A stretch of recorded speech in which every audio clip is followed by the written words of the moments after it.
Hello friends, आप सभी का स्वागत है आपके अपने यूट्यूब चैनल ज्ञान स्टडी 93 पर। दोस्तों, आज हम हिंदी पढ़ने वाले हैं। हिंदी में हमारा टॉपिक है एक शब्द के लिए अनेक शब्द और अनेक शब्दों के लिए एक शब्द। आज का पहला प्रश्न है, जो पहले कभी ना हुआ हो उसको क्या कहा जाता है। दोस्तों, इसको सही ऑप्शन हो जाएगा ऑप्शन बी, अभूतपूर्व। हमारा अगला प्रश्न है, जो कहा ना जा सके, इसका सही ऑप्शन है ऑप्शन बी, अकथनीय। जो कहा न जा सके उसको अकथनीय कहा जाता है। दोस्तों, याद रखिएगा। समय की दृष्टि से अनुकूल, समय की दृष्टि से अनुकूल जो हो उसको क्या कहा जाता है, उसको कहा जाता है समयानुकूल। तो इसका सही ऑप्शन हो जाएगा ऑप्शन डी, समयानुकूल। जो सब कुछ जानता है उसको क्या कहा जाता है, उसको कहा जाता है दोस्तों सर्वज्ञ। इसका सही ऑप्शन हो जाएगा ऑप्शन बी, सर्वज्ञ। जिसकी गर्दन सुंदर है उसको क्या कहा जाता है या क्या कहते हैं दोस्तों, तो उसको कहा जाता है सुग्रीव। तो इसका सही ऑप्शन हो जाएगा ऑप्शन डी, सुग्रीव। लौकिक, लौकिक को क्या कहा जाता है दोस्तों, तो इसका सही ऑप्शन हो जाएगा ऑप्शन डी, जो इस लोक की बात हो उसको लौकिक कहा जाता है। दोस्तों, याद रखिएगा। पुरुष एवं स्त्री का जोड़ा क्या कहलाता है, इसका सही ऑप्शन हो जाएगा ऑप्शन डी, दंपति।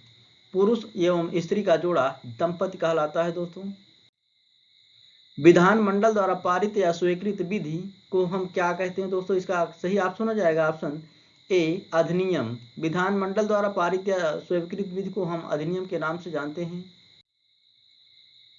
कार्य को नए ढंग से करने की पद्धति क्या कहलाती है, इसको कहा जाता है ऑप्शन सी, नवीनीकरण। कार्य को नए ढंग से करने की पद्धति नवीनीकरण कहलाती है। याद रखिएगा दोस्तों।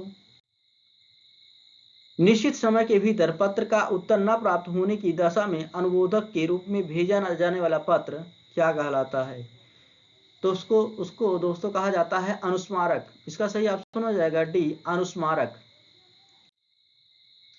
जिसने देश के साथ विश्वासघात किया हो, दोस्तों इसका सही ऑप्शन हो जाएगा ऑप्शन सी, देशद्रोही।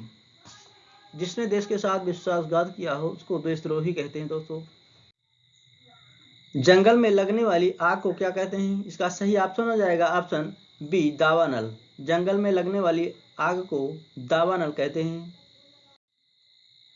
वह स्त्री जिसकी कोई संतान ना हो, वह स्त्री जिसकी कोई संतान ना हो उसको बांझ कहा जाता है। तो इसका सही ऑप्शन हो जाएगा ऑप्शन बी, बांझ।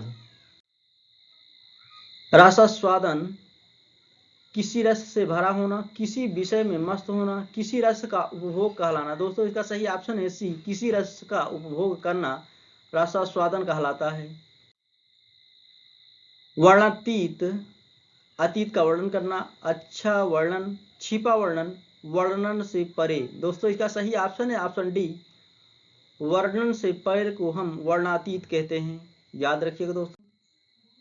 पत्र या प्रश्न आदि के उत्तर की अपेक्षा करने वाला उत्तरीय, उत्तरायणी, उत्तराधिकारी या फिर उत्तरापेक्षी। इसका सही ऑप्शन है डी, उत्तरापेक्षी।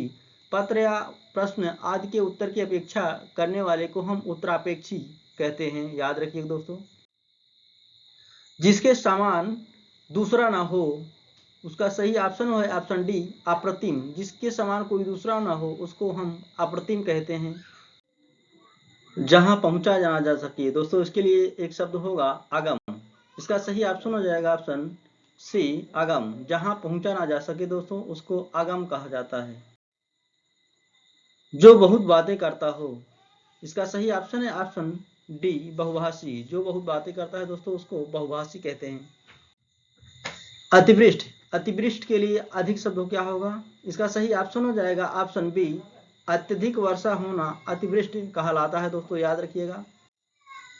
अनुमति, अनुमति के लिए अधिक शब्द होगा दोस्तों, किसी कार्य की आज्ञा देना, किसी कार्य के लिए निर्देश देना, किसी कार्य के लिए आदेश देना, किसी कार्य के लिए सहमति देना। इसका सही ऑप्शन हो जाएगा दोस्तों ऑप्शन डी, किसी कार्य के लिए सहमति देना, इसे ही अनुमति कहा जाता है। दोस्तों, याद। अन्योन्याश्रित के लिए अधिक शब्द होंगे दोस्तों, इसका सही ऑप्शन हो जाएगा ऑप्शन सी, एक दूसरे पर आश्रित होने को अन्योन्याश्रित कहा जाता है। दोस्तों, वह सायंकालीन वेला जब पशु वन से चरकर लौटते हैं उसको गोधूली कहा जाता है दोस्तों। इसका सही ऑप्शन हो जाएगा ऑप्शन ए गोधूली। जो दूसरों के सहारे जीवित रहे उसको कहा जाता है दोस्तों परोपजीवी। इसका सही ऑप्शन है सी परोपजीवी। जो दूसरों के सहारे जीवित रहे उसको परोपजीवी कहा जाता है दोस्तों। किसी के प्रति उदारता एवं कृपा पूर्वक किया जाने वाला व्यवहार अनुग्रह के नाम से जाना जाता है दोस्तों। इसका सही ऑप्शन हो जाएगा ऑप्शन डी अनुग्रह। किसी के प्रति उदारता एवं कृपा पूर्वक किए जाने वाले व्यवहार को अनुग्रह कहा जाता है, याद रखिएगा दोस्तों। दो पर्वतों के बीच की भूमि को उपत्यका कहा जाता है। इसका सही ऑप्शन हो जाएगा ऑप्शन ए उपत्यका। जिसे पार करना कठिन हो, निगम आगम दुर्गम, उसको दुर्गम कहा जाता है दोस्तों। इसका सही ऑप्शन हो जाएगा ऑप्शन सी दुर्गम। जिसे पार करना कठिन हो उसको दुर्गम कहा जाता है। जो शत्रुओं की हत्या करता है उसको शत्रुघ्न कहा जाता है दोस्तों। इसका सही ऑप्शन है ऑप्शन ए शत्रुघ्न। जिसके आर पार देखा जा सके दोस्तों उसको पारदर्शी कहा जाता है। इसका सही ऑप्शन है ऑप्शन सी पारदर्शी। हर काम को देर से करने वाला दीर्घसूत्री कहा जाता है, तो इसका सही ऑप्शन हो जाएगा डी दीर्घसूत्री। अनुशासनात्मक कार्यवाही की प्रक्रिया के फलस्वरूप पद से नीचे उतरना पदावनति कहलाता है, तो इसका सही ऑप्शन हो जाएगा ऑप्शन डी पदावनति।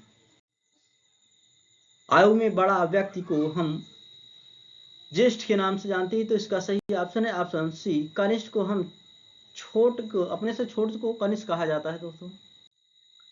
वह वस्तु जो नाशवान हो उसको नाश्वर कहा जाता है। इसका सही ऑप्शन है ए नाश्वर। वह स्त्री जिसे पति ने त्याग दिया हो उसको परित्यक्ता कहा जाता है, तो इसका सही ऑप्शन हो जाएगा ऑप्शन सी परित्यक्ता। साहित्य से संबंध रखने वाला साहित्यिक कहलाता है दोस्तों। इसका सही ऑप्शन है ऑप्शन ए साहित्यिक। जो सरलता पूर्वक प्राप्त किया जा सके उसको सुलभ कहा जाता है दोस्तों, याद रखिएगा। जिसका भोजन दूध ही होता है उसको दुग्धाहारी कहा जाता है। इसका सही ऑप्शन है ऑप्शन सी दुग्धाहारी। जिसका भोजन दूध ही होता है उसको दुग्धाहारी कहा जाता है, याद रखना है दोस्तों आपको। बिना घर के व्यक्ति को अनिकेत कहा जाता है। इसका सही ऑप्शन हो जाएगा ऑप्शन सी अनिकेत। हमेशा रहने वाले को शाश्वत कहा जाता है। इसका सही ऑप्शन है ऑप्शन ए शाश्वत। अगोचर जिसका अनुभव शरीर को ना हो, जिसका अनुभव हृदय को ना हो, जिसका अनुभव इंद्रियों को ना हो दोस्तों। इसका सही ऑप्शन हो जाएगा ऑप्शन सी जिसका अनुभव इंद्रियों को ना हो उसको अगोचर कहा जाता है दोस्तों। युत्सु दूसरों को हंसाने वाला, युद्ध करने का इच्छुक, युद्ध करने के इच्छुक व्यक्ति को युत्सु कहा जाता है दोस्तों। इसका सही ऑप्शन है ऑप्शन बी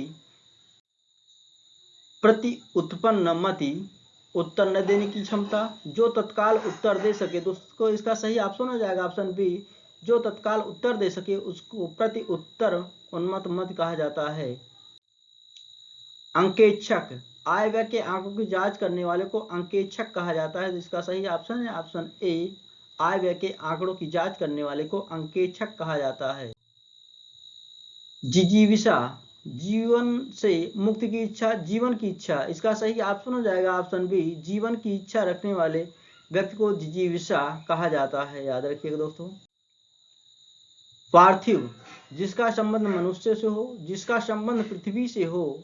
इसका सही ऑप्शन बी जिसका संबंध पृथ्वी से हो उसको पार्थिव कहा जाता है दोस्तों। यायावर जिसके जीवन का कोई निश्चित उद्देश्य ना हो, किसी भी वस्तु को अकस्मात प्रस्तुत करने वाला, एक स्थान पर टिक कर न रहने वाले व्यक्ति को यायावर कहा जाता है। तो इसका सही ऑप्शन है ऑप्शन सी एक स्थान पर टिक कर न रहने वाले व्यक्ति को यायावर कहा जाता है, याद रखिएगा दोस्तों आपको। पृष्ठव्य पूछने योग्य, इसका सही ऑप्शन हो जाएगा ऑप्शन ए पूछने योग्य को पृष्ठव्य कहा जाता है दोस्तों, याद रखना है आप। रवि ईश्वर को न मानने वाला मनुष्य है, सनाथ पंडित आस्तिक। इसका सही ऑप्शन हो जाएगा दोस्तों ऑप्शन डी नास्तिक। जो ईश्वर को नहीं मानता है दोस्तों उसको नास्तिक कहा जाता है, जो ईश्वर को मानता है दोस्तों उसको आस्तिक कहा जाता है, याद रखना है दोस्तों। ईश्वर का कोई आकार नहीं होता है, तो इसको निराकार कहा जाता है। इसका सही ऑप्शन है ऑप्शन सी, निराकार। ईश्वर का कोई आकार नहीं होता है जिसमें, उसको हम निराकार कहते हैं। दोस्तों आज के लिए आखिरी प्रश्न है, आंखों के सामने घटित घटना पर विश्वास तो करना ही पड़ेगा, इसको हम प्रत्यक्ष कहते हैं। दोस्तों इसका सही ऑप्शन है ऑप्शन ए, प्रत्यक्ष। बस आज के लिए इतना है दोस्तों, मिलते हैं नेक्स्ट वीडियो में। Thank you so much.